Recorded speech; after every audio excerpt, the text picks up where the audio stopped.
Waalaikumsalam warahmatullahi wabarakatuh.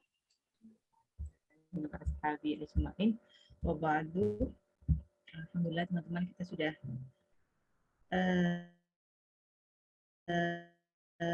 masuk ke pertemuan ke-6 ya. Kalau sekarang salah kelima berarti sudah 6 kali pertemuan. Apa itu kritik matan, apa itu kritik sanad. Suara saya jelas nggak? Pun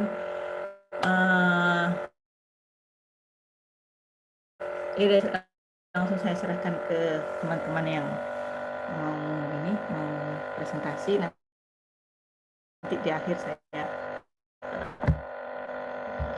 Fitri ya sama Ines. Ya. Sama Ines. Oke, silakan.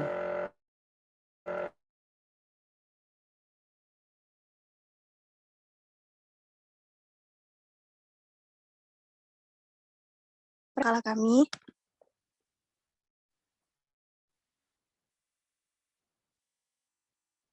yang berjudul Kaidah Umum Kritik Matan.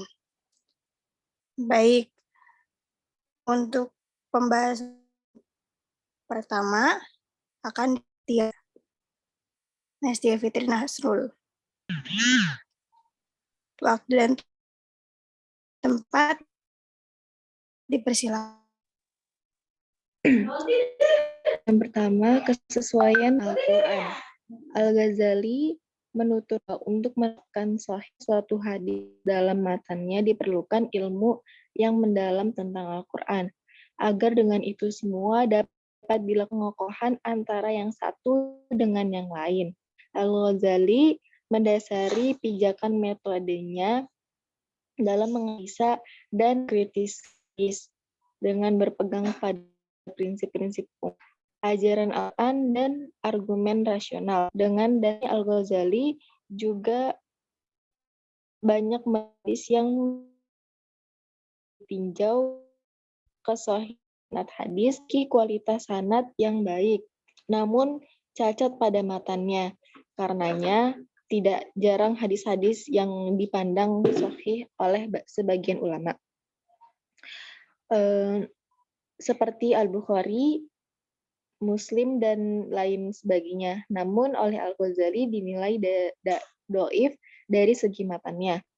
Berikut adalah contoh kritik matan dengan pendekatan Al-Quran yang dilakukan oleh Muhammad Al-Ghazali, yaitu dengan menggunakan Al-Quran. Yang pertama, hadis tentang mayit diazab karena tangisan keluarganya yang berbunyi, Haddatsana Ismailul bin Khalilin, Haddatsana Ali bin Mushirin, Haddatsana Abu Ishaq wa huwa Syaiba niyu an Abi Burdata an abihi qala lamma usiba Umaru radhiyallahu an ja'ala Suhaibun yaqulu wa akhahu faqala Umaru ama alimta anna nabiyina sallallahu alaihi wasallam qala innal mayyita la yu'adzabu dibuka ilhai, rawahu Al-Bukhari, yang artinya telah menceritakan kepada kami Israil ibni Khalil telah menceritakan kepada kami, Ali ibni Musir telah menceritakan kepada kami, Abu Ishaq, dia adalah dari suhu dari suhu Asy-Syu'aibanti, dari Abi Burdah, dari bapaknya, berkata, ketika Umar radhiyallahu an terbunuh, Suhaib berkata sambil menangis, wahai saudaraku, maka Umar berkata, bukankah kamu mengetahui bahwa Rasulullah telah bersabda, sesungguhnya mayit pasti akan disiksa disebabkan tangisan orang yang masih hidup. Hadis yang menjelaskan tentang mayit disiksa karena tangisan keluarganya dapat kitab hadis 27 jalur sanad. Sing dalam Sahih Al-Bukhari 5 jalur, Muslim 7 jalur, Sunan Al-Tirmidzi jalur, Sunan Nasa'i, Abu Daud jalur, Sunan Ibnu Majah, Sanad Ahmad 13 jalur, Malik jalur. Menurut Muhammad dari 30 jalur sanad, hadis di atas adalah yang dapat diterima. Jalur kelima dan ketujuh Satlim riwayat Aisyah ditolak. Pemikiran Muhammad Al-Ghazali ini didasar sahabat yang meriwayatkan hadis di atas. Menurut Aisyah, riwayat mereka bertentangan dengan pesan Al-Quran dalam surat Al-An'am ayat 164 yang berbunyi wala taziru waziratun wizra ukhra. Artinya tidaklah seorang menanggung dosa orang lain. Dalam riwayat Aisyah disebutkan bahwa mayit yang disiksa dalam kubur adalah orang mukmin. Oleh karena itu, Muhammad Al-Ghazali, metode yang ditempuh oleh Aisyah dapat dijadikan dasar untuk menguji kesahihan sebuah hadis, yaitu menghadapkan dengan nas-nas Al-Quran. Demikianlah Aisyah dengan tegas dan berani menolak variatas suatu hadis yang bertentangan dengan Al-Quran. Metode yang ditempuh Aisyah dalam menentukan kualitas kemudian oleh ulama hadis dikembangkan menjadi metode kritik matan hadis. Pada saat kegiatan matan berupa perbandingan atau matan yang diketahui oleh sahabat lainnya dengan apabila hadis yang diperbandingkan sama redaksinya, dapat disimpulkan bahwa hadis itu diriwayatkan di al-lafaz sebaiknya maka redaksi matan hadis itu memiliki perbedaan dan perbedaan tidak menyebabkan makna kemudian dikenal riwayat di al-makna. Menurut Muhammad Al-Ghazali, muhadisin klasik justru meletakkan hadis sebagai penjelasan wahyu yang tidak mungkin salah atau tidak mungkin dibatalkan oleh Al-Quran. Sebagai pelopor pendapat tersebut adalah Al-Syafi'i dengan ikhtilaf al-hadisnya. Ia berusaha mentakwilkan hadis-hadis yang kelihatan bertentangan, baik terhadap sesama hadis maupun dengan Al-Quran, kemudian menyimpulkan bahwa tidak ada hadis yang bertentangan. Muhammad Al-Ghazali berusaha meluruskan pendapat yang mengutamakan hadis daripada Al-Quran. Di dalam karya-karyanya, kelihatan betul ia ingin membawa hadis kembali ke dalam pengayoman prinsip-prinsip Al-Quran. Sementara menurut Al-Mustafa Yaakob, hadis di atas mempunyai dua versi. Versi Aisyah. Versi seorang yang mati akan disiksa apabila ditangisi keluarganya, baik yang mati itu muslim atau kafir. Yang disiksa apabila kafir, sedangkan mayat muslim tidak disiksa. Karena baik Umar maupun Aisyah tidak mungkin berdusta. Dua versi ini tetap diterima sebagai hadis. Pendapat Muhammad Al-Ghazali melahirkan pujian sekaligus kritik. Kritik beranggapan bahwa penggunaan Al-Quran untuk membatalkan hadis sahih tidak memiliki basis yang kuat dalam tradisi intelektual Islam. Lagi pula, pendapat satu periwayat dalam hal ini Aisyah bukan merupakan dasar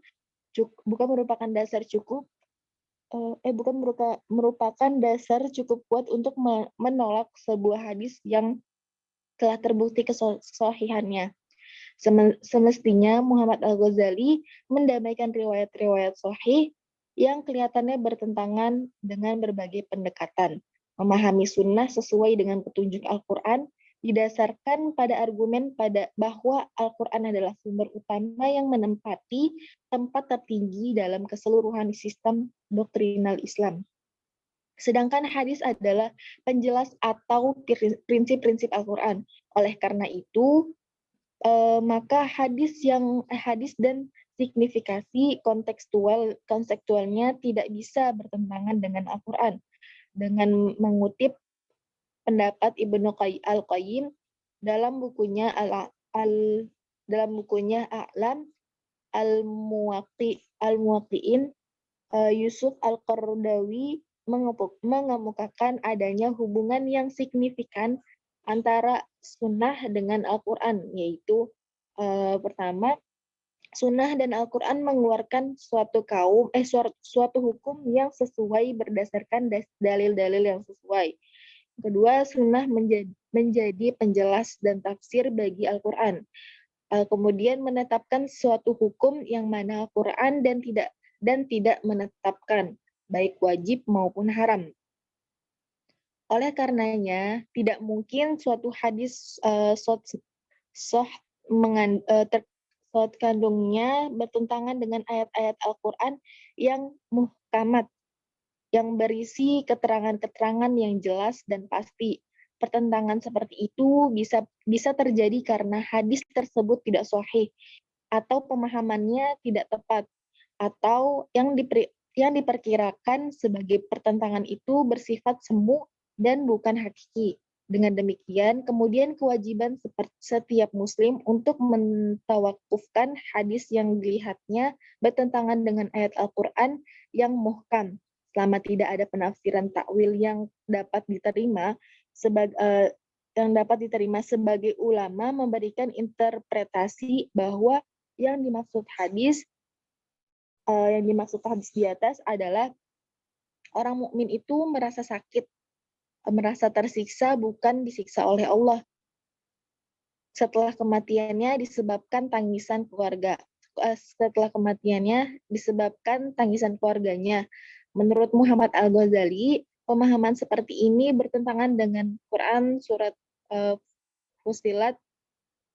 Atas dasar ayat ini, menurut Ibnu Katsir, orang-orang yang beriman dan beristiqomah saat menjelang kematiannya, sebagaimana ayat tersebut. Berdasarkan riwayat Zaid bin Aslam, para malaikat akan menggembirakannya saat kematiannya di dalam kuburnya dan ketika ia dibangkitkan kembali. Bahkan Allah menggembirakan pada syuhada, di mana orang-orang atau keluarga yang mereka tinggalkan pun akan diikutikan dengan mereka dalam keadaan dalam kebaikan, sesuai dengan Quran surat Al-Imran ayat 170.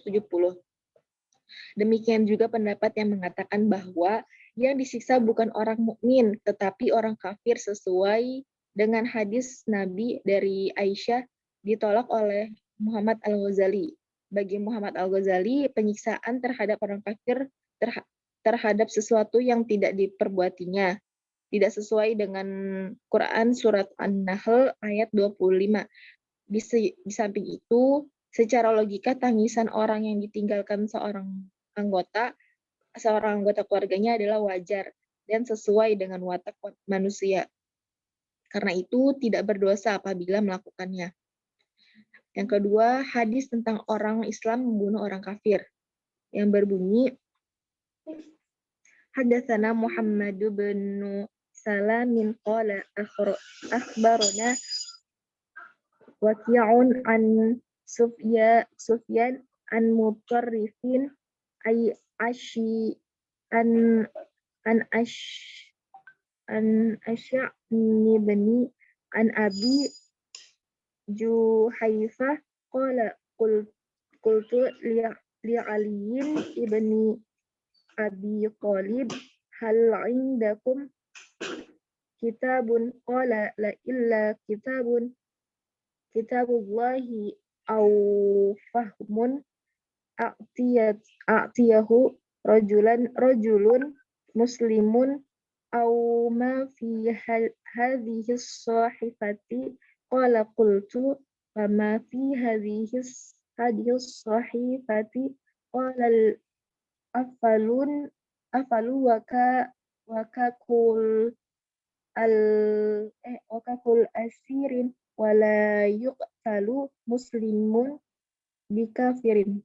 Rawahu Bukhari, yang artinya telah menceritakan kepada kami Muhammad ibni Salim berkata telah menggambarkan kepada kami Waki dari Sufyan dari Mutarrif dari Asyabi dari Abi Juhaifah berkata, aku bertanya kepada Ali bin Abu Thalib, apakah kalian memiliki kitab itu?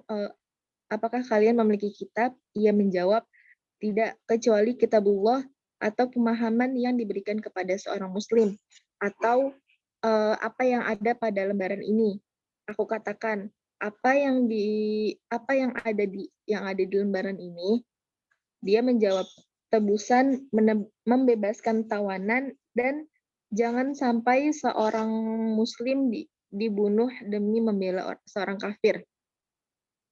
Muhammad Al-Ghazali menolak hadis karena dianggap bertentangan dengan ayat Al-Quran.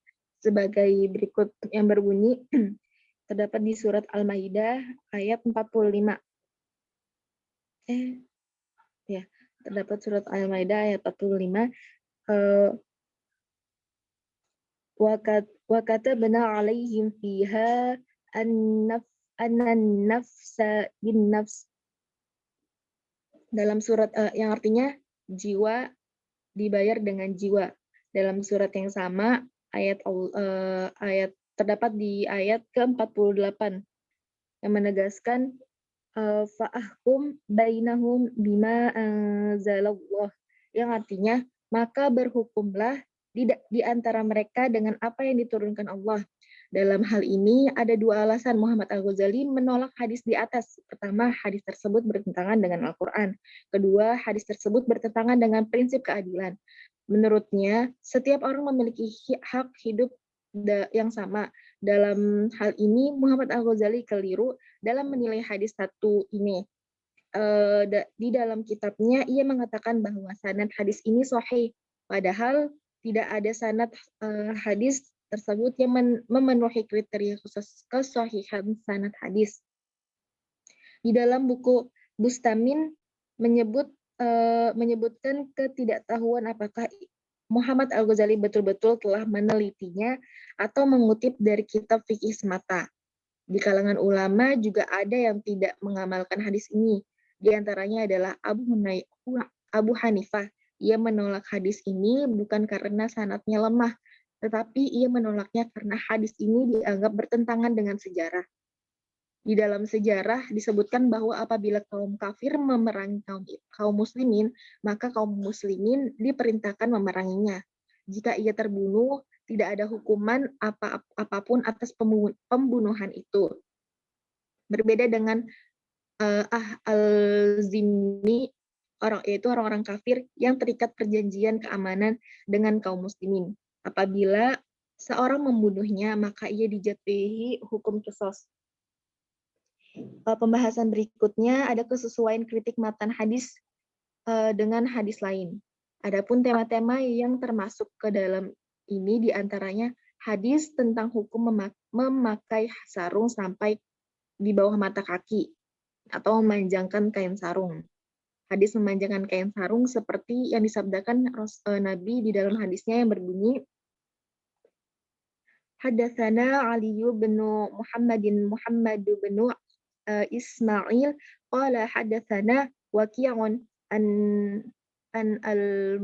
al-Mas'udin an Ali bin Mudrik an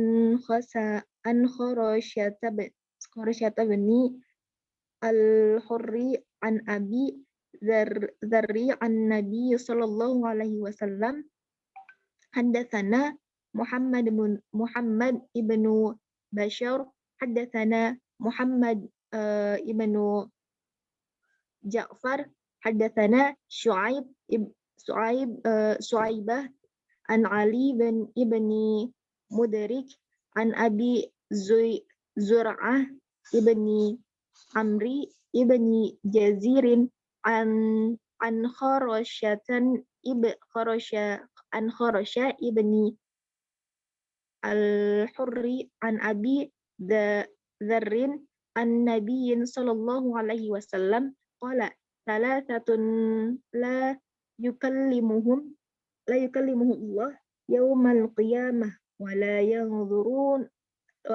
yanzuru ilaihim wa la yuzakkihim wa lahum adzabun alim. Faqultu man hum ya Rasulullah faqad khabu wa khasirun qala al-musbilu izarahu wal mannanu ata'ahu wal munafiqu sil'atahu bil haliqil kadhib. Artinya, telah menceritakan kepada kami Ali bin Muhammad dan Muhammad bin Ismail, keduanya berkata, telah menceritakan kepada kami Waqi dari Al-Mas'udi, dari Ali ibni Mudrik, dari Khurasyah ibni Al-Hur, dari Abu Dzar, dari Nabi Shallallahu Alaihi Wasallam. Dalam jalur lain disebutkan telah menceritakan kepada kami Muhammad ibni Bashar berkata, telah menceritakan kepada kami Muhammad ibni Ja'far berkata, telah menceritakan kepada kami Syu'bah dari Ali ibni Mudrik dari Abi Zur'ah ibni Amru ibni Jarir, dari Khasyarah ibni Al-Hur, dari Abi Dzar dari Nabi Shallallahu Alaihi Wasallam, beliau bersabda, ada 3 manusia yang tidak akan diajak berbicara oleh Allah pada hari kiamat, tidak akan disucikan dosanya, dan bagi mereka siksa yang pedih. Aku bertanya, wahai Rasulullah, siapakah mereka? Sungguh sia-sia dan merugilah mereka. Beliau bersabda, orang-orang yang sarungnya melebihi mata kaki, orang yang mengungkit-ungkit dalam pemberian, dan orang yang melariskan dagangan dari sumpah palsu. Kemudian hadis tersebut dipertegas dengan hadis lain yang berbunyi haddatsana Adam, haddatsana Syu'bah, haddatsana Sa'id ibnu Abi Sa'idin al-Maqburiyun an Abi Hurairah radhiyallahu an Nabi sallallahu alaihi wasallam qala ma asfala min al-ka'baini min al-izari fa finnar. Rawahu al-Bukhari, yang artinya telah menceritakan kepada kami, Adam telah menceritakan kepada kami, Syu'bah telah menceritakan kepada kami, Sa'id ibni Abd Sa'id al-Maqburi dari Abi Hurairah radhiyallahu an, dari Nabi Shallallahu alaihi wasallam, beliau bersabda, barang siapa menjulurkan kain sarungnya hingga di bawah mata kaki, maka tempatnya adalah neraka. Hadis riwayat Al-Bukhari. Dari hadis tersebut memberikan pemahaman bahwa orang berpakaian berjela-jela sampai di bawah mata kakinya, maka ia masuk neraka sebagai hukuman atas perbuatannya. Kain yang dipakai di dalam hadis tersebut menurut Muhammad Al-Ghazali adalah kiasan terhadap tubuh yang memakainya. Akan tetapi, orang yang membaca sejumlah hadis yang membicarakan masalah ini akan mengetahui dengan jelas pendapat yang dianggap lebih kuat oleh Imam Nawawi dan Ibni Hajar dan lainnya, bahwa kemutlakan hadis tersebut dikaitkan dengan kesombongan yang dikena ancaman sebagaimana yang disepakati pada ulama.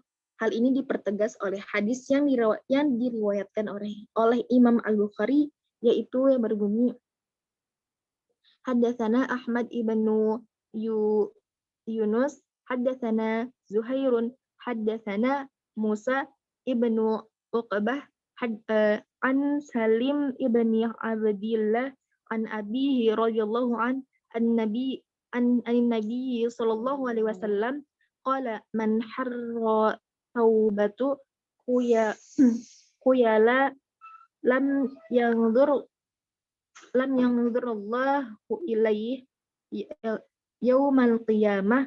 Qala Abu Bakrin ya Rasulullah inna ahada shifai izari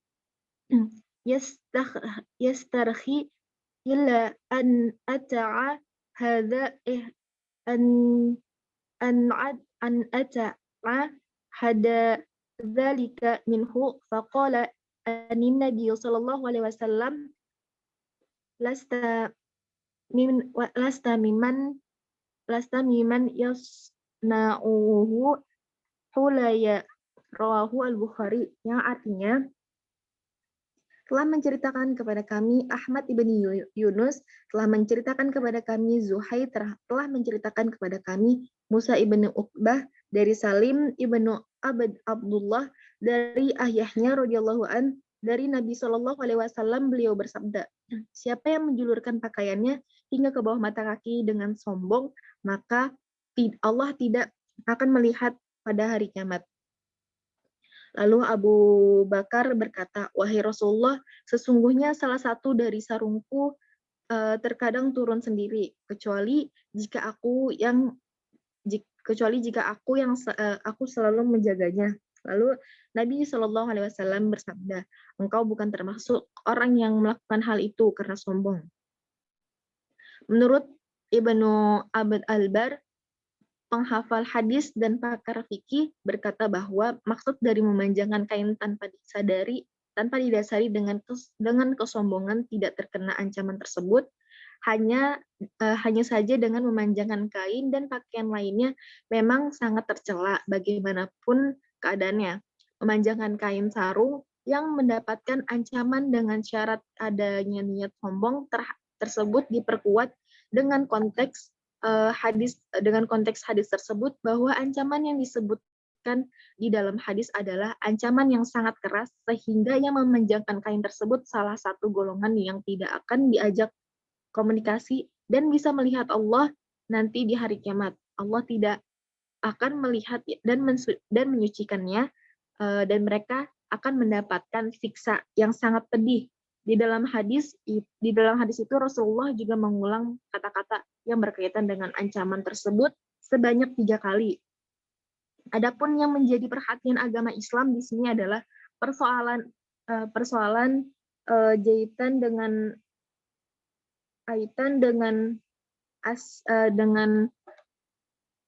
dan aspek batin, persoalan dan aspek batin yang berada di balik perbuatan lahir, yang yaitu sombong, membanggakan diri, dan penyakit hati lainnya yang dapat menghalangi orang untuk masuk ke dalam surga. Kemudian maksud hadis adalah berkaitan dengan bentuk pakaian yang sangat tergantung kepada adat dan kebiasaan dengan satu bangsa yang terkadang berlainan antara satu dengan lainnya, tergantung kepada adanya cuaca panas dan dingin, kaya dan miskin, maupun mampu dan tidak mampu, jenis pekerjaan, taraf kehidupan, dan pengaruh-pengaruh lainnya. Di sini syariat memberikan keringanan kepada umat manusia di dalam menjalankan proses kehidupan dan mencegah hal-hal yang dianggap berlebihan secara lahir dengan tujuan membanggakan dan menyombongkan diri lainnya. Kemudian pembahasan berikutnya, kesesuaian kritik matan dengan hadis serupa. Secara teknis, metode kritik matan hadis dengan membandingkan antara matan tertentu dengan matan-matan lainnya dapat dilakukan dengan beberapa cara, misalnya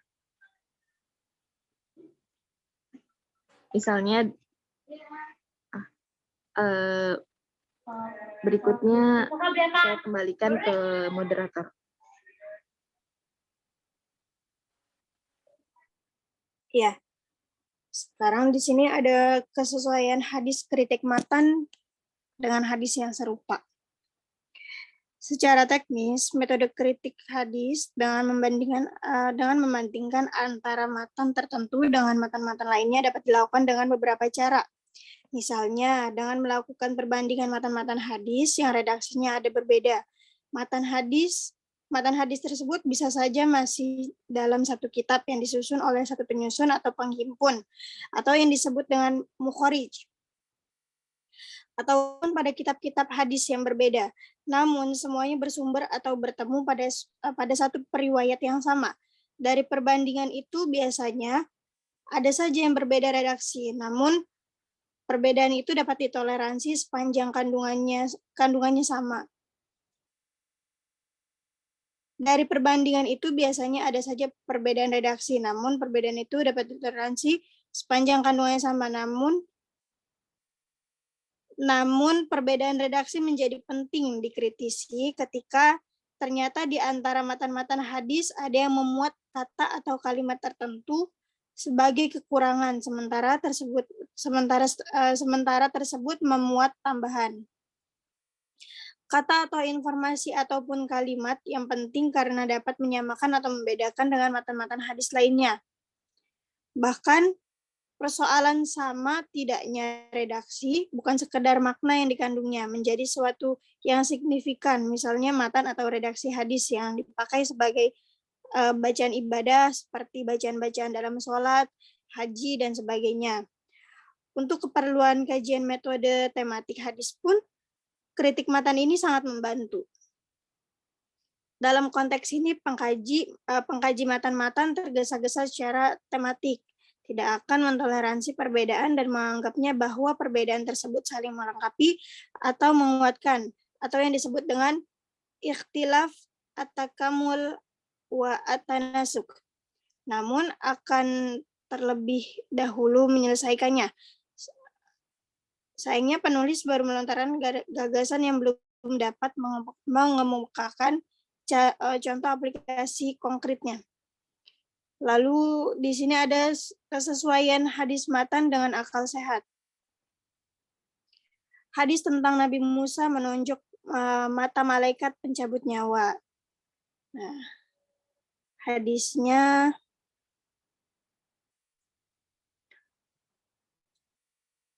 Haddasana Muhammad bin Rafi', haddasana Abdul Razak, haddasana Ma'mar an Hammam bani Munabbah qala hadza ma haddasana Abu Hurairah an Rasulillah sallallahu alaihi wasallam fadzakara ahaditsa minha wa qala Rasulullah sallallahu alaihi wasallam jaa malakul mauti ila Musa alaihi salam faqala lahu ajib rabbaka qala falatama Musa alaihi salam aina malakil mauti fafaqaha qala faraja'al malaku ila Allah ta'ala faqala innaka arsaltani ila abadin lak la yuridul mauta wa qad faqa'a aini qala faradallahu ilaihi ainah wa qala raji' ila abadi faqul hayata turidu fa in kunta turidul hayata fadha yadaka ala matni sawrin fama tawarat yaduka min sya'ratin fa innaka ta'ishu biha sana qala summa tamutu qala fal'ana min qaribin rabbi amtini minal ardi minal ardil muqaddasati raimatan bihajarin. Qala Rasulullah sallallahu alaihi wasallam, wallahi law anni indahu la araitukum qabrahu ila janibit tariqi indal kasibil ahmar.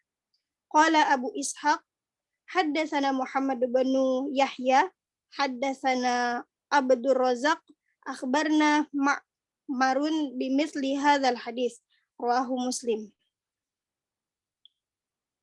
Yang artinya telah menceritakan kepada kami Muhammad bin Rafi', telah menceritakan kepada kami Abdur Razak, telah menceritakan kepada kami Ma'mar dari Hamam ibni Munabbih. Dia berkata, inilah yang telah diceritakan oleh Abu Hurairah kepada kami Rasulullah SAW. Kemudian dia menyebutkan beberapa hadis yang diantaranya, dan Rasulullah SAW bersabda, malaikat mau datang menemui Musa alaihi salam. Lalu ia berkata kepadanya, penuhilah panggilan Rabbmu. Rasulullah bersabda, lalu Musa memindahkan mata malaikat maut dan mencukilnya. Rasulullah bersabda, lalu malaikat maut pulang menemui Allah Azza wa Jalla seraya berkata, engkau telah mengutusku kepada seorang hambamu yang tidak menemui Allah Azza wa Jalla. Seraya berkata, engkau telah mengutusku kepada seorang hambamu yang tidak menemui Allah. Seraya berkata, engkau telah mengutusku kepada seorang hambamu yang tidak menemui Allah menginginkan kematian, dan sungguh ia telah mencukil mataku. Lalu Rasulullah SAW bersabda, lalu Allah mengembalikan matanya dan Allah berfirman, kembalilah kepada hambaku dan katakan kepadanya, apakah kehidupan yang engkau inginkan? Jika menginginkan kehidupan, maka letakkanlah tanganmu di atas bahu sapi, di atas bulu sapi. Maka setiap bulu yang tertutup oleh tanganmu dengannya engkau akan mendapatkan tambahan satu tahun. Musa berkata, lalu apa setelah itu? Malaikat maut berkata, kematian. Musa berkata, maka segerakanlah lalu berdoa, ya Allah, dekatkanlah kuburku dengan tanah sejauh lemparan batu. Lalu Abu Hurairah berkata, dan Rasulullah SAW bersabda, jika aku ada di sana, sungguh akan aku berharap kepadanya, yaitu di sisi jalan dekat Pasir Merah. Telah menceritakan kepada kami Muhammad bin Yahya, telah menceritakan kepada kami Abu Razak, telah mengabarkan kepada kami Ma'mar melalui jalur yang hadis yang serupa. Hadis ini diriwayatkan oleh Imam Muslim dalam kitab Al-Fadail bab min Fadail Musa, tentang keutamaan Nabi Musa alaihi salam.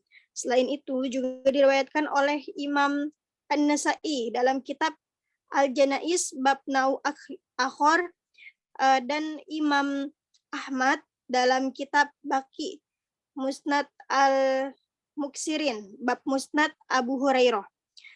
Semua jalur periwayatan dari hadis ini sahih dan data rekam dari setiap perawi dalam rantai periwayatannya sikoh.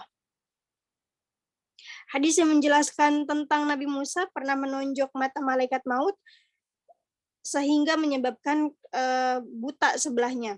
Ketika para malaikat datang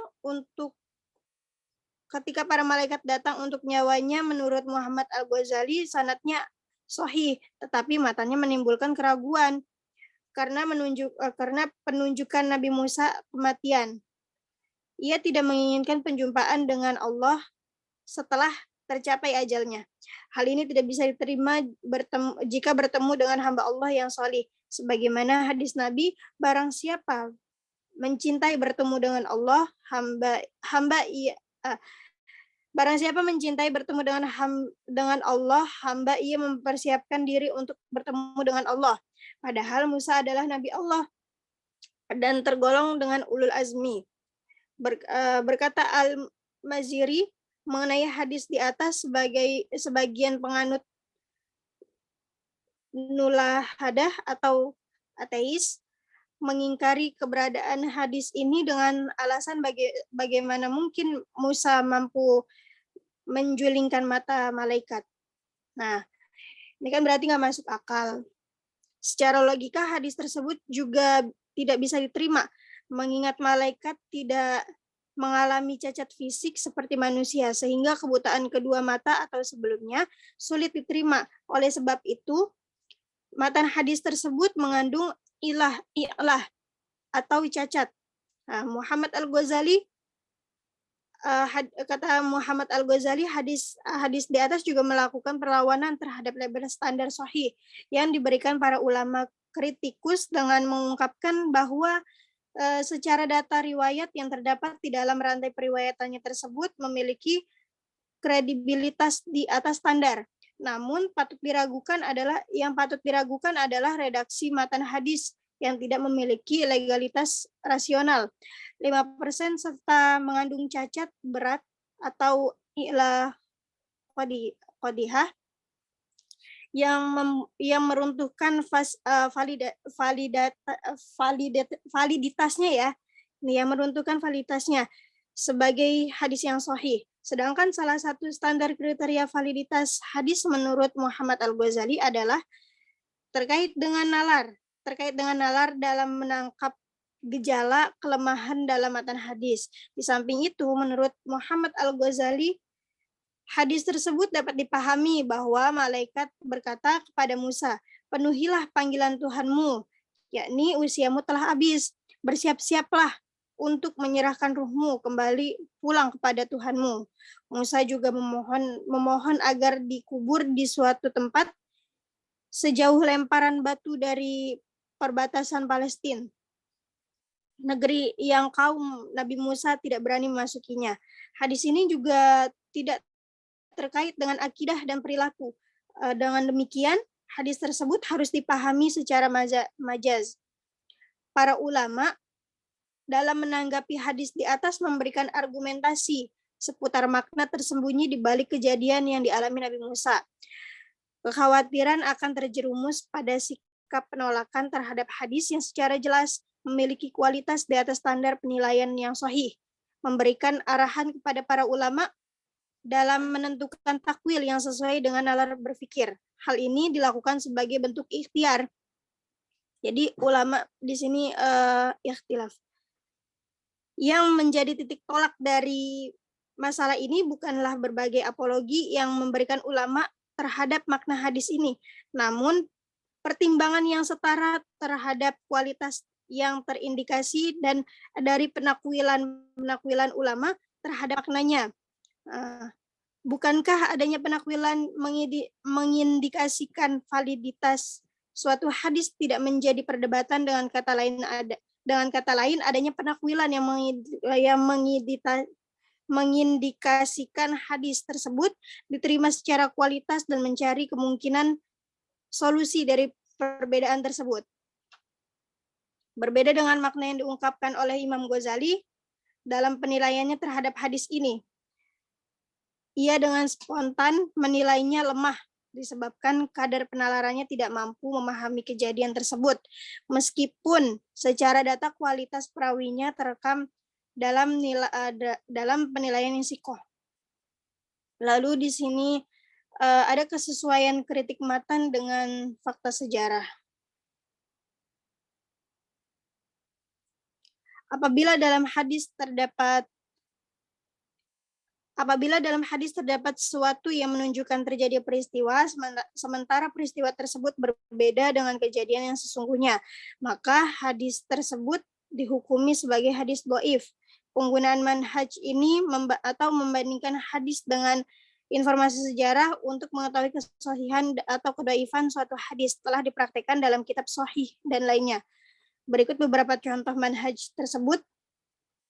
Haddatsani Abbas bin Abdul Azim.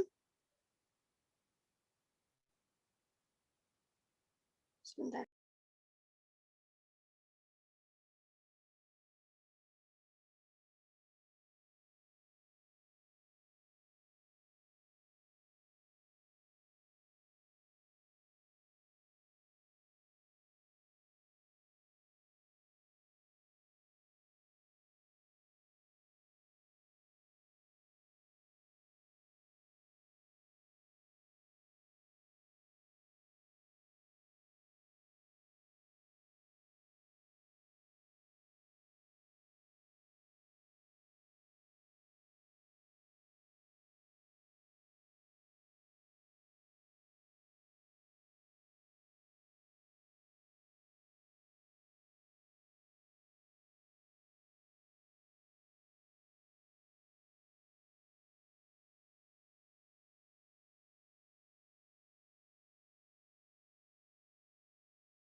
Mana? Mana ini mbaknya? Maaf, tadi ke-mute ya Allah, astagfirullahaladzim. Iya, maaf ya teman-teman, tadi ke-mute, padahal udah dibaca. Di sini ada 3 pemberian Abu Sufyan, yaitu hadisnya seperti berikut. Hadatsani Abbas bin Abdul Azim al-Anbariyu wa Ahmad bin Ja'far al-Makiriyu qala haddatsana Nadru wa huwa bin Muhammadil Yamamiyu haddatsana Ikrimah haddatsana Abu Zumail haddatsani Banu Abbas qala kanal muslimuna la yanzuruna ila Abi Sufyan wala yuqa'iduna faqala linnabi sallallahu alaihi wasallam ya nabi Allah salasun a'tihinna qala na'am qala indi asanul arabi wa ajmaluhu ummu Habibah bintu Abi Sufyan uzawijukaha qala na'am qala wa Muawiyah taja'aluhu katiban baina yadayka qala na'am qala wa tuammiruni hatta uqatilal kufar kama kuntu uqatilul muslimin qala na'am qala Abu Zumail walaula annahu talaba dzalika minan nabi sallallahu alaihi wasallam ma a'tahu dzalika li annahu lam yakun yus'alu syai'an illa qala na'am. Matan hadis ini dikritik dengan menggunakan sejarah sebagaimana diketahui bahwa Abu Sufyan masuk Islam pada Fathul Mekah sementara Nabi Muhammad menikah dengan Ummi Habibah jauh sebelum itu. Oleh karena itu, menurut Abi Ibnu Hazm, hadis ini adalah hadis maudhu atau palsu. Tidak diragukan lagi bahwa sejarah menjadi alat ukur yang benar, bukan bohong. Tetapi yang perlu digarisbawahi di sini adalah sejarah yang diyakini kebenarannya, bukan sejarah yang tidak diyakini kebenarannya. Sejarah yang seperti tidak mungkin dijadikan alat ukur kesahihan suatu hadis. Metode yang digunakan untuk kritik matan hadis di atas adalah metode mu'arodah atau a'rod a'la al-mu'alamat at-tarakiyah. Lalu di sini yang pertama ada kritik matan di masa Nabi. Nabi Muhammad sebagai tokoh sentral dalam agama Islam pada masa Nabi, kritik matan hadis seperti sangat mudah karena keputusan dengan otentitas sebuah hadis berada di tangan Nabi sendiri. Lain halnya sesudah Nabi wafat, kritik hadis tidak dapat dilakukan dengan menanyakan kembali kepada Nabi, melainkan menanyakan dengan orang yang ikut mendengar atau melihat hadis itu berasal dari Nabi. Kritik matan pada masa Nabi lebih mudah dilakukan dibandingkan kritik matan setelah masa sahabat. Pada masa Nabi, sahabat menemukan kejanggalan atau tolong katasin Jel.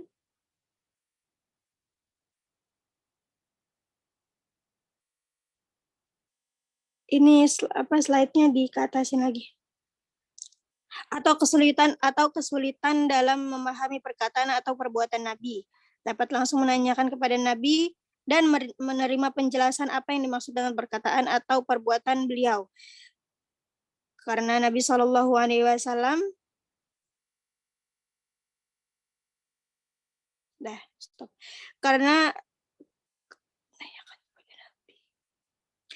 Karena Nabi Shallallahu Alaihi Wasallam adalah sebagai subjek yang paling mengetahui maksud tindakan atau perkataan beliau. Yang kedua ada kritik matan pada masa sahabat.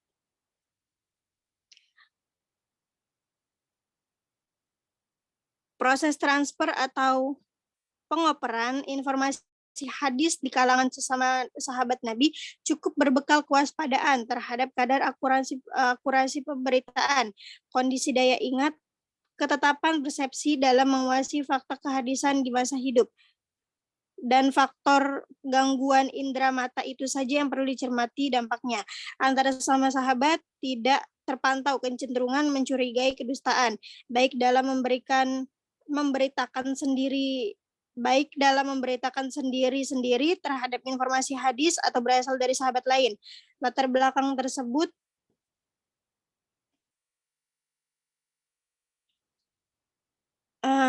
ke atasin tuh.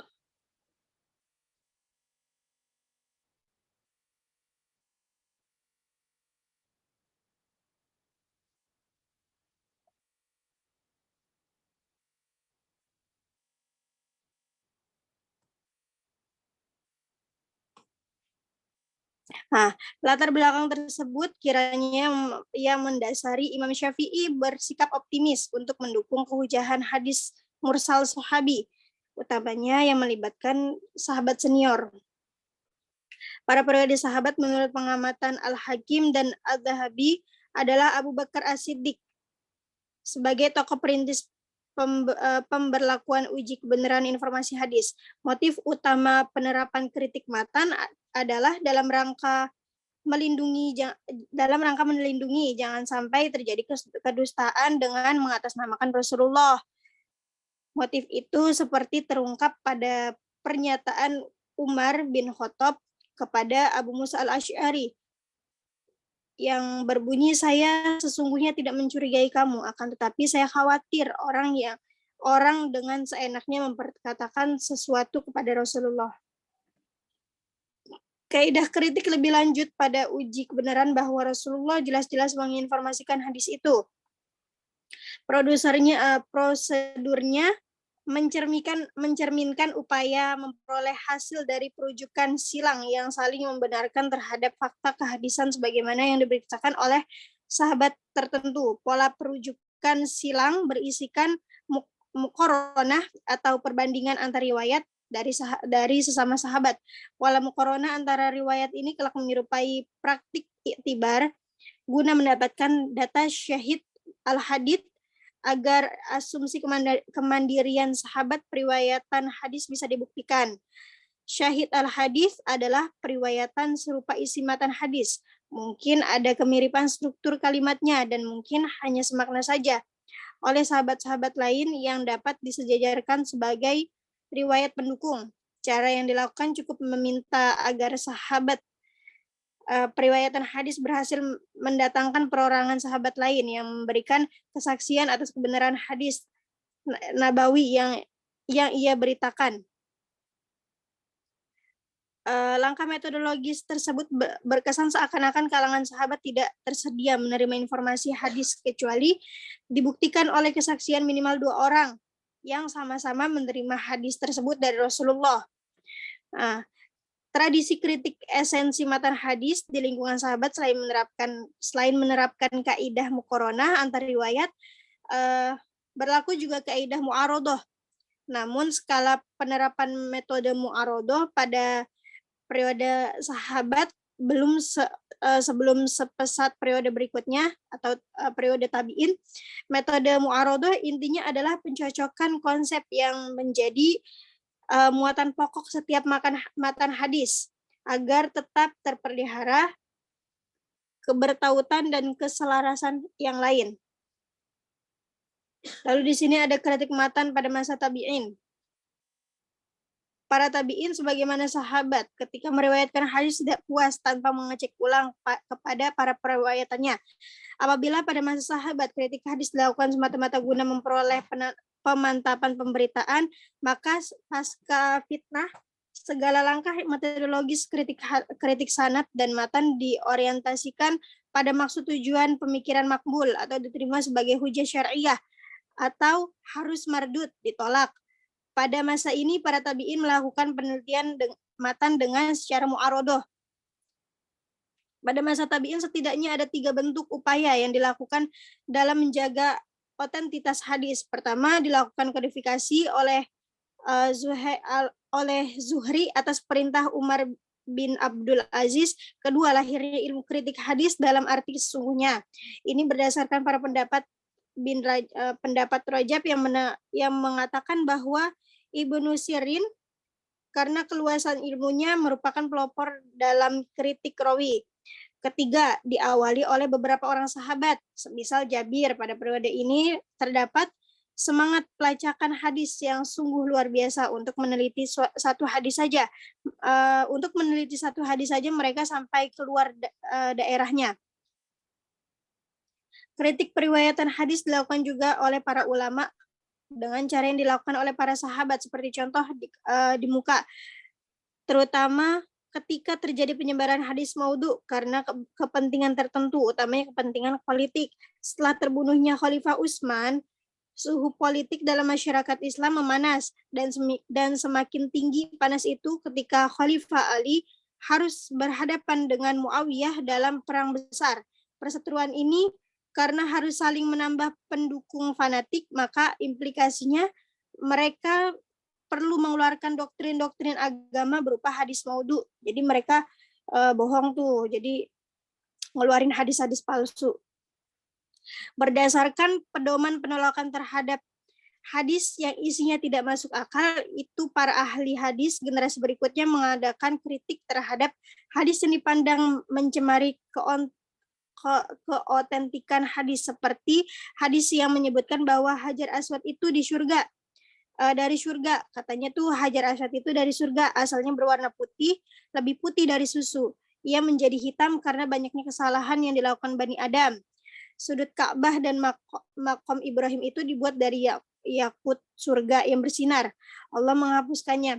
Salahuddin Al-Adlibi memberi komentar hadis tersebut sebagai tidak masuk akal. Sekiranya batu itu dulunya putih, sekarang pun harus tetap sama putih. Ia mengutip riwayat Ibnu Abbas ketika melihat Umar bin Khattab mencium Hajar Aswad, mengatakan, sungguh engkau adalah batu yang tidak memberi manfaat atau mudarat. Sekiranya aku tidak melihat Rasulullah menciummu, niscaya aku tidak pernah akan melakukannya. Ada juga sebab-sebab yang tidak disengaja dalam pemalsuan hadis. Terjadi kekeliruan atau kesalahan pada diri periwayat. Kadang-kadang seorang periwayat betapapun sikohnya terjerumus ke dalam keliruan atau kesalahan, sehingga bisa terjadi ia memarfu'kan suatu hadis kepada Nabi yang sebenarnya hanya merupakan pernyataan sahabat atau yang lain. Tetapi hadis semacam ini kadang-kadang disebut hadis palsu, namun kadang-kadang disebut syib al-maudhu atau semi palsu. Penyusupan hadis palsu dalam karya periwayatan oleh orang lain tanpa pengetahuan dirinya. Ini berlaku pada periwayatan yang menggunakan dobat sadr atau kekuatan tulisan atau catatan.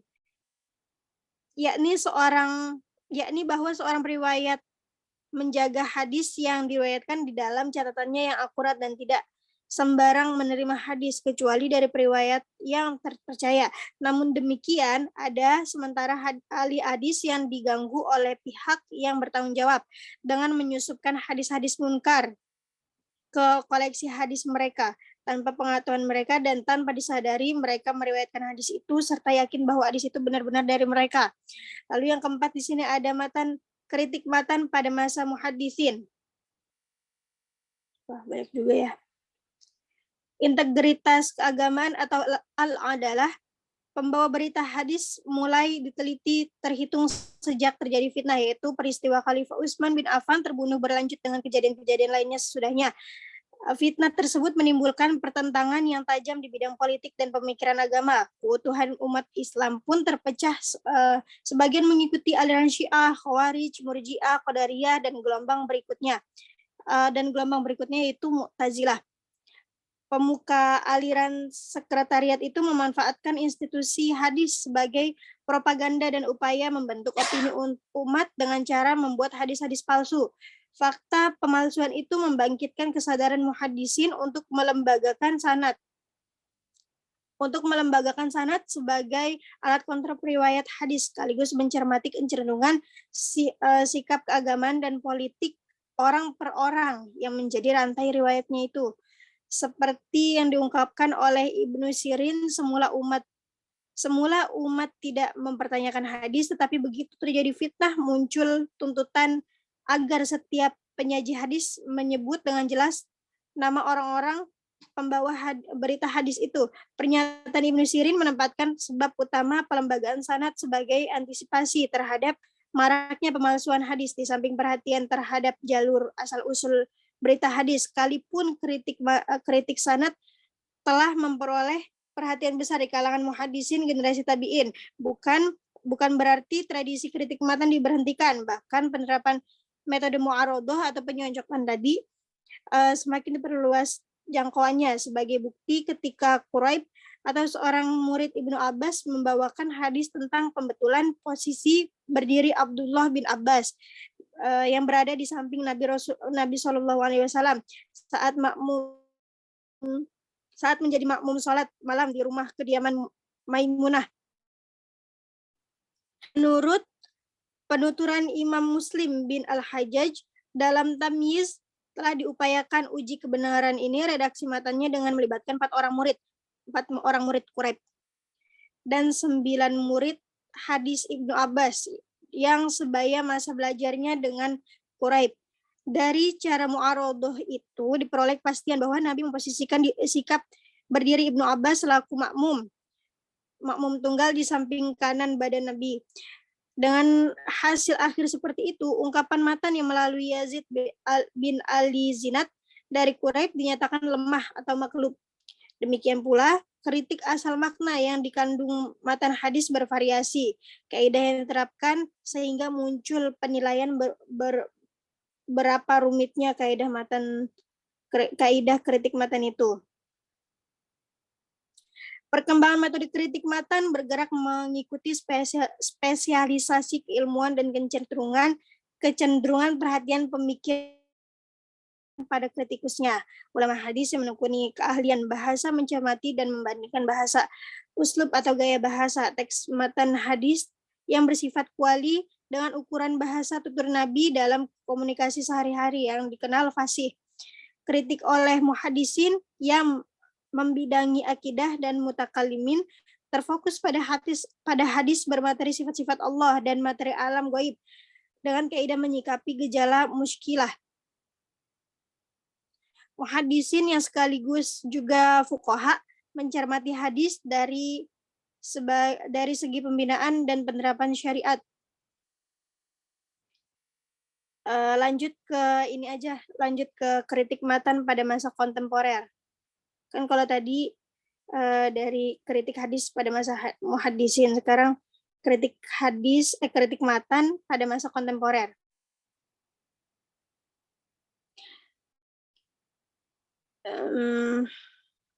Kitab yang membahas matan hadis pertama muncul dalam bentuk penyelesaian hadis kontroversi, baik kontroversi hadis dengan hadis yang sahih, dengan hadis yang masuk akal maupun dengan Al-Quran. Kitab Ikhtilaf Al-Hadis ditulis Imam Muhammad bin Idris Asy-Syafi'i digunakan untuk menyelesaikan hadis yang kelihatannya saling bertentangan, terutama yang menyangkut hukum.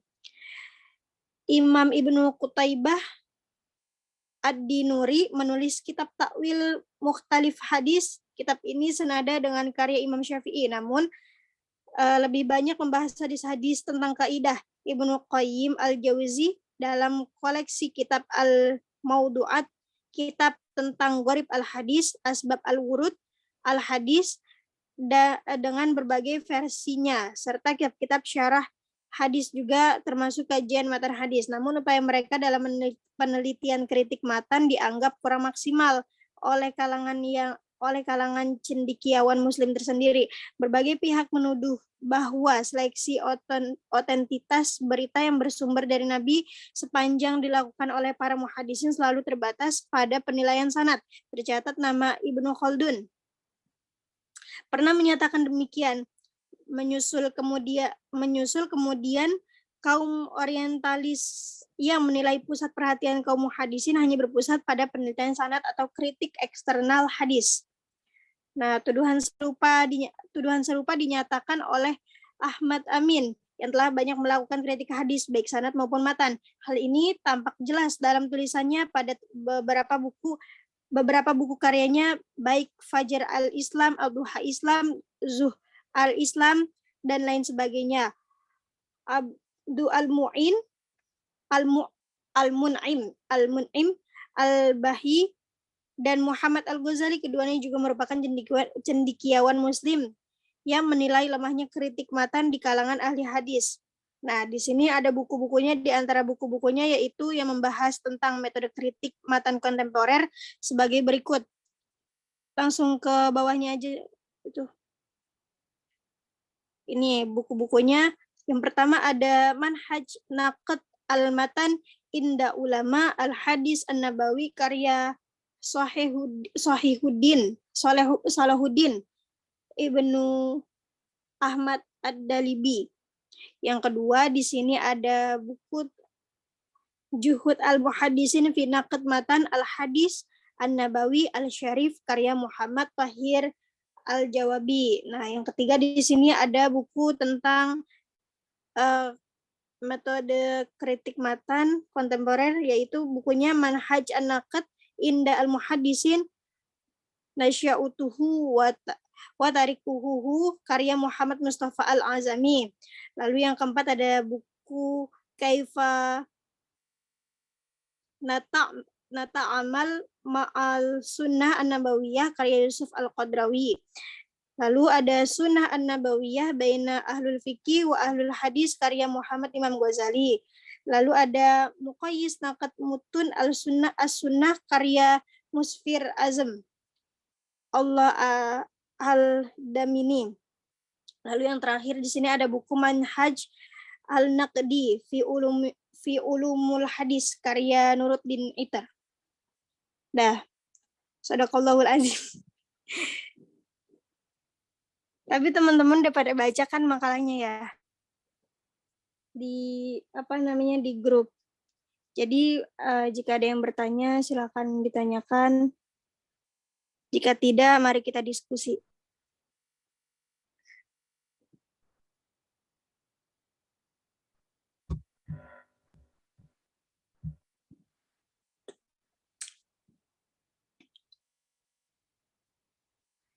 Ya, teman-teman ada yang dipertanyakan?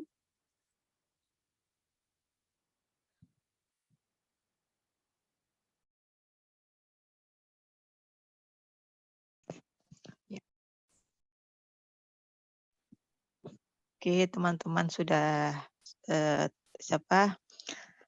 kelompok 5 sudah selesai membacakan makalah yang sudah dibuat. Nah, sekarang sesinya tanya jawab, tapi sambil menunggu mungkin saya akan tambahkan sedikit mengenai beberapa hal ya.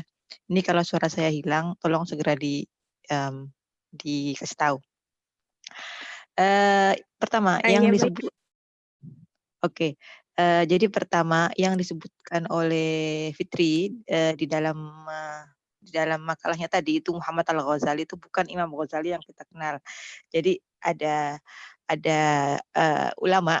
Kalau Imam Ghazali kan beda ya. Imam Ghazali kan sudah itu zaman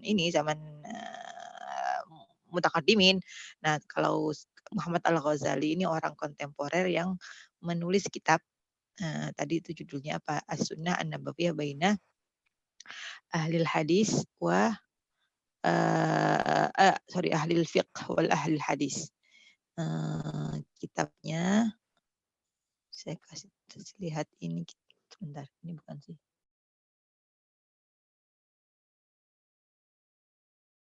Kitabnya ini nih. Ini Muhammad Al-Ghazali itu orang Mesir ya. Seorang penulis dari Mesir, ulama dari Mesir. Jadi bukan Imam Al-Ghazali yang punya Ihya Ulumuddin, itu bukan. Orangnya beda. Jadi beliau nulis Sunnah Nabawiyah ini terkait mengenai kritik sanad dan kritik matan. Selain kitab-kitab tadi yang sudah disebutkan oleh teman-teman, ada lagi misalnya tulisannya Dr. Mu'tas Al-Khatib itu bagus. Judulnya adalah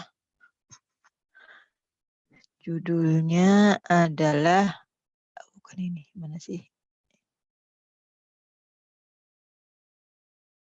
Judulnya Raddul Hadis min Jihatil Matan wa dirasatuhu fi manahijil muhaddisin wa al-usuliyin. Jadi kalau kita lihat ternyata kritikan yang ditujukan terkait matan hadis itu berbeda-beda tergantung bagaimana kecenderungan seseorang ketika apakah dia itu lebih condong kepada metode muhaddisin atau metode usulin. Nah, nanti mereka punya metode masing-masing, punya standar masing-masing ketika mereka mengkritisi sebuah hadis. Ini kitabnya bagus kalau teman-teman bisa punya PDF-nya terus dibaca, bagus. Sekarang saya mau kasih lihat apa lagi. Nah, kalau mutaqaddimin yang banyak membahas mengenai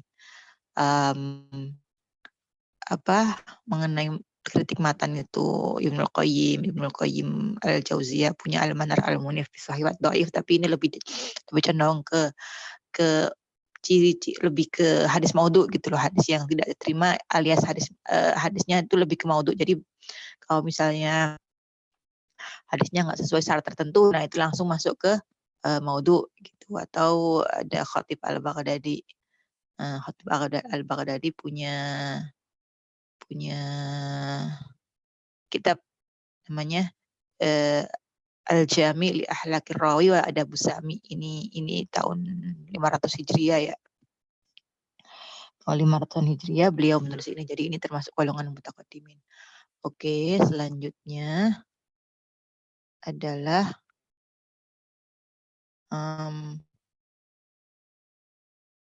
ya, jadi kan saya tadi bilang bahwa ukurannya masing-masing berbeda.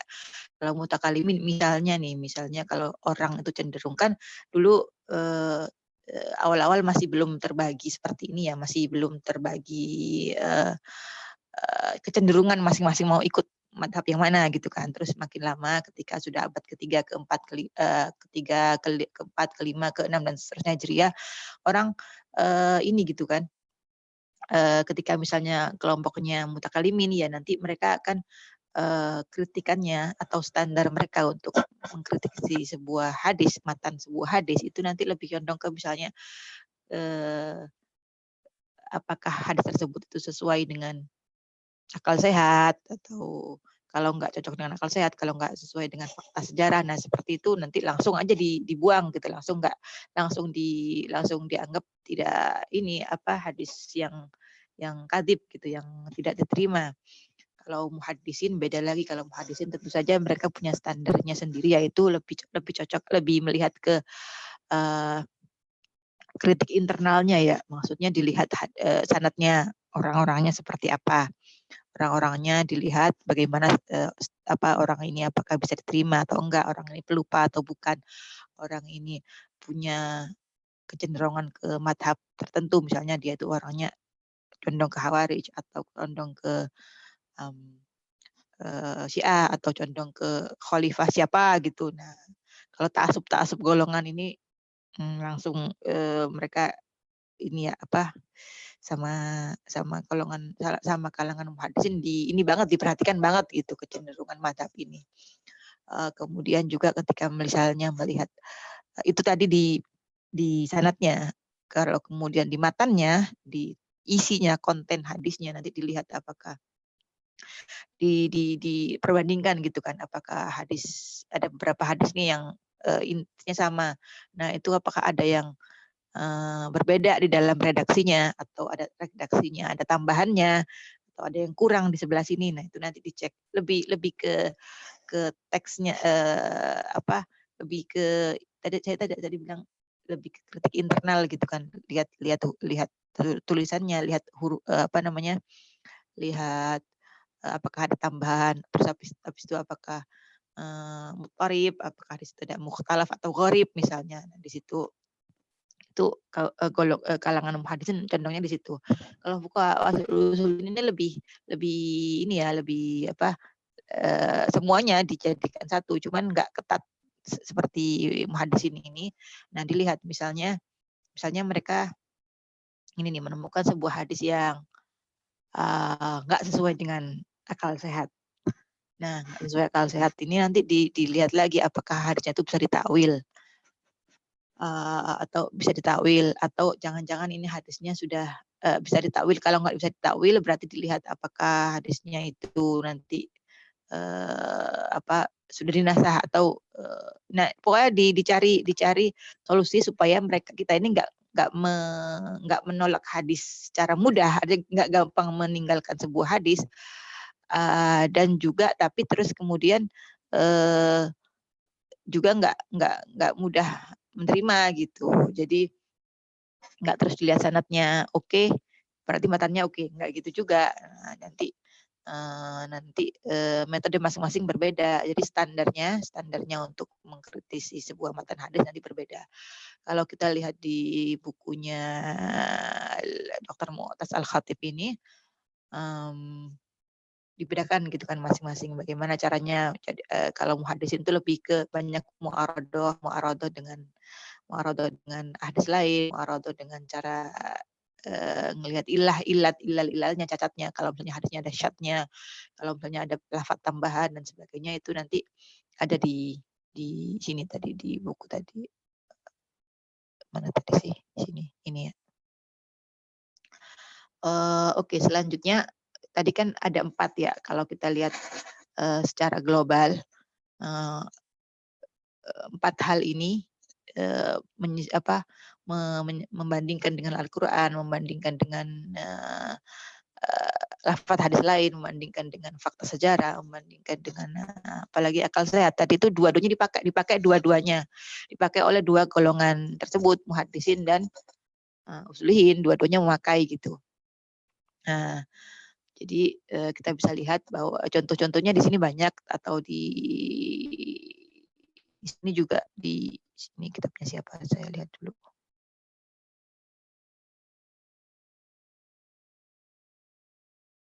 Nuruddin Al-Itar.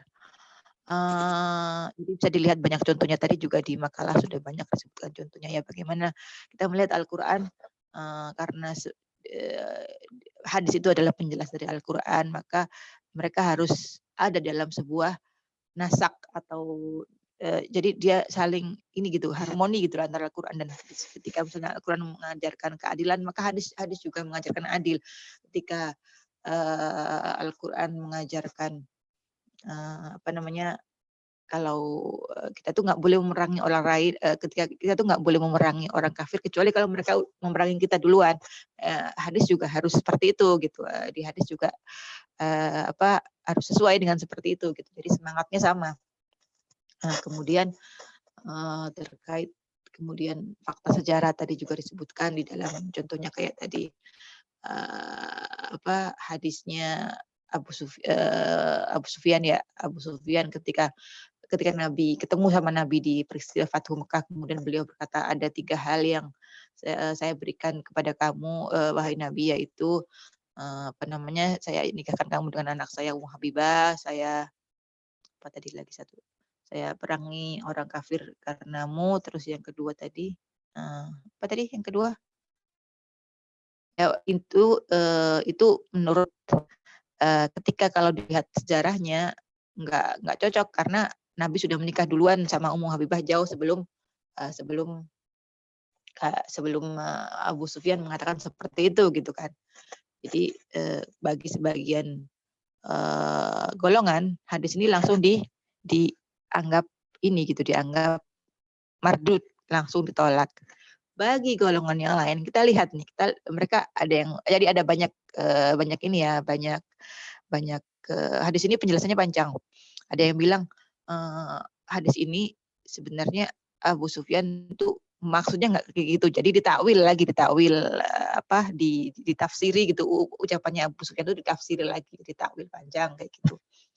Terus ada lagi golongan yang lain yang menyebutkan enggak, jadi ini itu penulis hadisnya itu keliru, jadi di situ ada 2 peristiwa yang berbeda dan dijadikan satu kayak gitu. Jadi kita bisa lihat bahwa ada yang langsung menolak, ada yang menakwili, ada yang merinci dan segala macamnya yang seperti itu. Tapi memang kita tidak bisa pungkiri bahwa fakta sejarah itu sangat penting untuk melihat apakah suatu peristiwa itu memang beneran terjadi atau enggak, atau beneran Nabi melakukan atau menyatakan seperti itu atau enggak.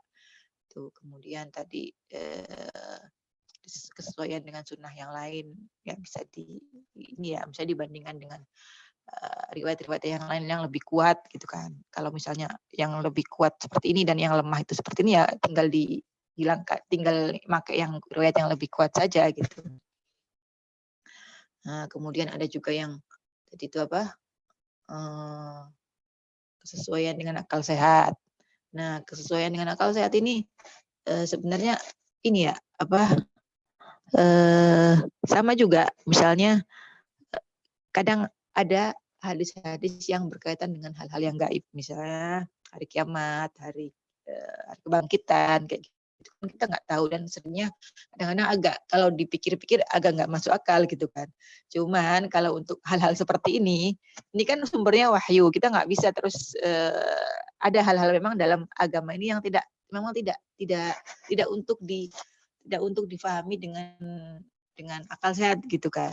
Peristiwa-peristiwa yang mukjizat dan seperti itu kan nggak masuk akal kan kalau mukjizat itu. Nah seperti itu ya udah berarti kalau memang kategorinya seperti ini, kategorinya maghibat atau hal-hal yang gaib atau mukjizat dan sebagainya ya kita terima kayak gitu kan, meskipun dia memang agak bertentangan dengan pikiran gitu kan. Jadi yang terkait dengan akal sehat ini misalnya ada yang kayak yang misalnya hadis yang ini misalnya kayak tadi tuh contohnya misalnya masa malaikat dipukul terus ini dipukul Nabi Musa dan seterusnya tadi itu. Kemudian ada juga tambahan misalnya hadis itu kalau lafadznya itu rokakah itu maksudnya dia itu nggak bagus gitu. Apa bahasa Indonesianya? Jelek gitu, jelek. Lafadz hadisnya itu jelek yang kira-kira orang bisa melihat bahwa hadis itu Nabi itu gaya bahasanya tuh nggak seperti ini gitu. Jadi memang kita lihat ucapannya Nabi itu kan juga sumbernya wahyu gitu kan. Jadi pasti cara penyampaiannya, gaya bahasanya pun khusus gitu dan bisa diketahui. Jadi memang ada beberapa sahabat bilang hadis kita melihat kalau misalnya hadisnya itu memang sahih benar ke Rasulullah itu biasanya kita bisa terima gitu. Redaksinya itu bisa diterima. Tapi kalau misalnya dia untuk maudhu atau memang hadis itu memang bikin-bikinan, nanti itu ketahuan dari apa? Dari redaksinya seperti redaksinya nggak bagus gitu, gaya bahasanya nggak seperti gaya bahasanya Nabi. Oke, cukup ya itu dari saya. Silakan dilanjutkan dengan sesi tanya jawab. Sorry kelamaan. Oke, silakan teman-teman. Ya, teman-teman. Apakah ada yang ingin ditanyakan, teman-teman?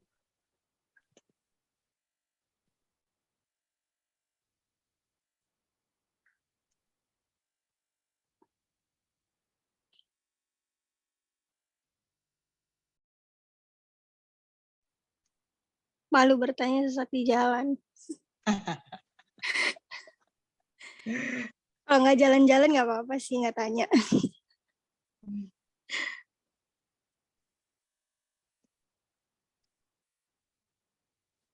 Ini suara saya jelas ya dari awal ya? Jelas banget, Bu. Oh, oke. Jadi nggak perlu voice note. Iya, jadi pakai 2. Jadi saya ngomong di HP. Tapi kalau screen share-nya di laptop, tapi laptopnya dimatiin suaranya, jadi nggak double gitu kan. Pantesan suaranya jernih. Ya kan alhamdulillah jadi nggak usah pakai yang WhatsApp itu yang voice note apa itu. Oke teman-teman, gimana? Masih ada yang mau ditanyakan? Masih ada waktu berapa menit ini? 5 menit.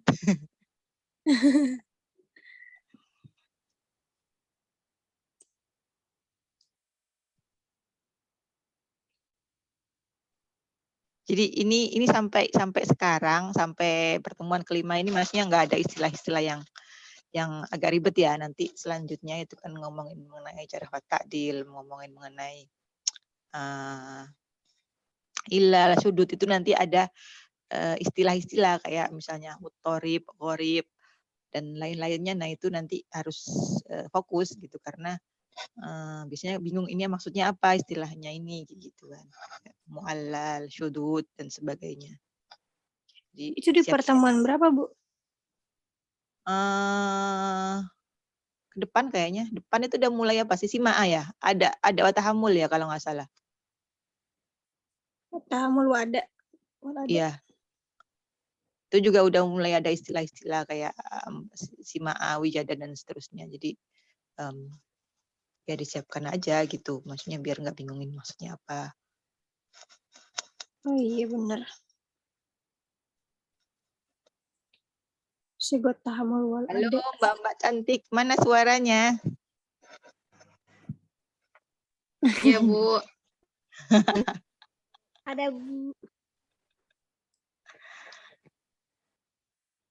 Enggak, yang penting paham aja sih, nggak usah nanya juga. Gimana kira-kira apa maksudnya, bisa nggak ditangkap apa yang kita pelajari bersama pada pagi hari ini?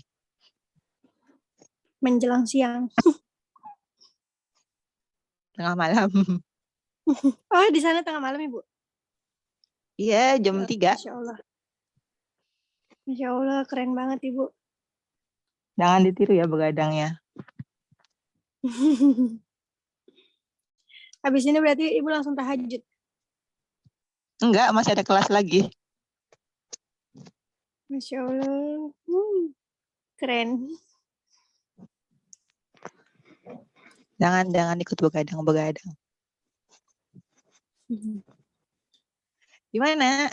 Yang penting paham ya, yang jelas nggak usah bisa dibaca lagi. Terus nanti kalau misalnya ada yang kurang paham, pertanyaannya bisa ditanyakan di WhatsApp juga nggak apa-apa. Penting hari ini kita belajar bahwa salah satu cara untuk menilai keabsahan atau kesahihan sebuah sanad hadis itu ya caranya dengan dibandingkan dengan apa? Dengan Quran, dibandingkan dengan hadis yang lain, dibandingkan dengan akal sehat. Kira-kira masuk nggak nih kalau di akal sehat hadis kayak gini? Misalnya ada tuh hadis maudhu yang ngomongin tentang terong gitu kan, nggak ini gitu, nggak masuk akal gitu kan. Nabi berbicara mengenai fadilahnya terong. Kemudian misalnya ada penyesuaian dengan fakta sejarah, misalnya jadi harus tahu kapan peristiwa ini terjadi, kapan peristiwa ini terjadi gitu kan. Terus ada juga misalnya tadi itu kesesuaian dengan misalnya sesuatu yang umum diketahui orang, kemudian ada hadis yang menyalahi hal tersebut. Nah, berarti hadisnya ini berarti maudhu atau rawinya pembohong. Misalnya gini, Nabi itu, kita semua tahu bahwa Nabi itu pergi perang Badar tahun segini gitu kan. Ada pada tahun tersebut, tahun 2 ya.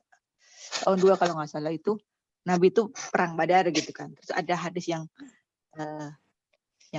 ada ucapan, ada hadis yang tambah kita, terus kemudian dia itu menyalahi hal tersebut, artinya enggak, bahwa kayak misalnya enggak terjadi hal tersebut. Nah itu kan ini ya berarti menyalahi fakta sejarah. Nah itu berarti sesuatu yang umum diketahui orang terjadi dan hadisnya menyalahi itu berarti hadisnya yang perlu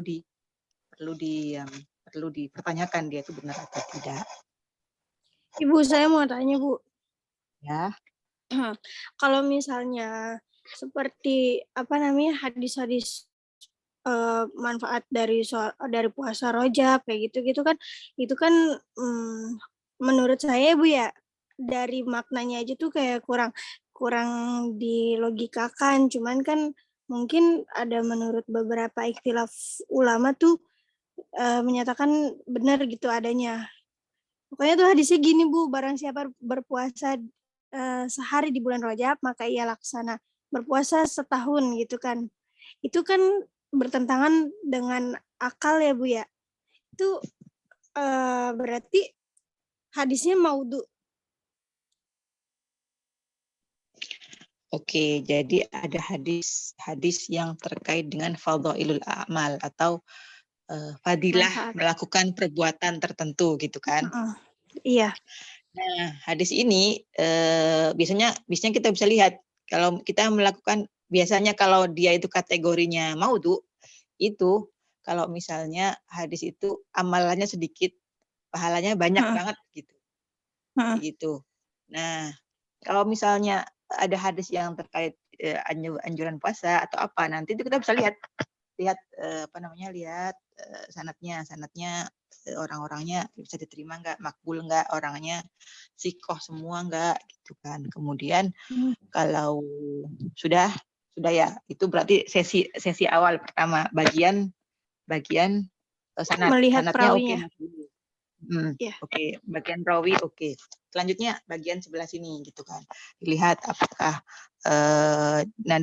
bisa dilihat lagi di situ itu apakah ada hadis-hadis lain yang kira-kira serupa, semakna dengan hadis tersebut gitu kan. Kemudian dilihat lagi kira-kira kan biasanya kalau banyak jalur periwayatannya itu kan bisa naik jadi mutawatir gitu kan, meskipun mutawatir sendiri sedikit sekali hadis yang masuk kategori mutawatir. Nah, setelah itu ya udah nanti bisa juga dilihat setelah dilihat sanadnya, setelah lihat matanya masih bisa diterima. Nah, itu baru kita biasanya sih kalau misalnya hadisnya di Sahih Bukhari misalnya kan kita terima ya, karena kita tahu bahwa statusnya Bukhari itu kedua setelah Sahih. Al-Qur'an, seperti itu. Dan di kutubus sita atau kutubu ya tis'a yang lain juga biasanya sudah ada disebutkan di situ statusnya. Jadi kan kalau kita udah kan kutubus sita itu kan udah selesai ditulis di sampai abad ketiga gitu kan. Nah, sekarang udah di abad ke berapa? 1500. Berarti sekarang udah abad ke-14, 15 Hijriyah. Jadi kan udah lama banget dia jaraknya. Pasti udah ada banyak ulama yang menulis mengenai status hadis-hadis tersebut. Seperti itu. Tinggal dicari aja ada di kitab mana hadis ini. Nah, kalau setelah tahu bahwa misalnya hadis ini perawinya kurang sahih, kurang sikoh dan sebagainya, kan biasanya untuk kategori hadis fadhailul amal ini kita bisa tetap mengamalkannya dengan beberapa syarat. Saya dengan syarat bahwa ya udah, jadi hadis itu adalah sebagai pendorong kita untuk melakukan amalan baik gitu kan. Terus kita juga terus nggak meyakini bahwa statusnya itu sahih gitu kan. Ya kita tahulah statusnya sebagai ini aja, sebagai pendorong kita untuk beramal gitu. Oh, berarti kayak untuk memotivasi aja gitu ya, Bu ya? Iya betul. Tapi Jadi kita nggak meyakini bahwa hadisnya itu tuh sahih gitu. Ya.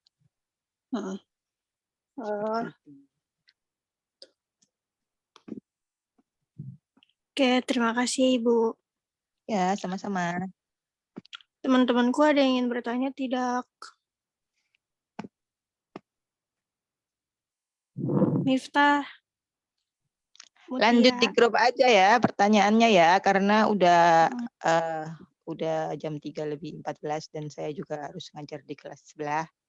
Jadi nanti kalau mau ada yang mau ditanyakan, teman-teman bisa tulis pertanyaannya di WhatsApp, di grup itu. Oke, baik Ibu. Oke, terima kasih teman-teman. Kita tutup bersama dengan bacaan doa kafaratul majelis. Subhanakallahumma wa bihamdika asyhadu an la ilaha illa anta astaghfiruka wa atubu ilaik. Terima kasih atas atensi teman-teman. Mohon maaf atas segala kekurangan. Assalamualaikum warahmatullahi wabarakatuh. Waalaikumsalam warahmatullahi wabarakatuh. Terima kasih banyak ya Ibu. Ya, sama-sama.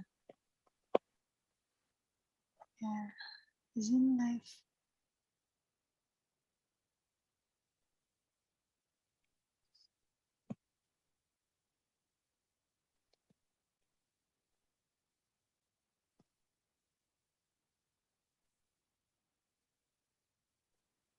Ini sih, kok belum dikeluarkan?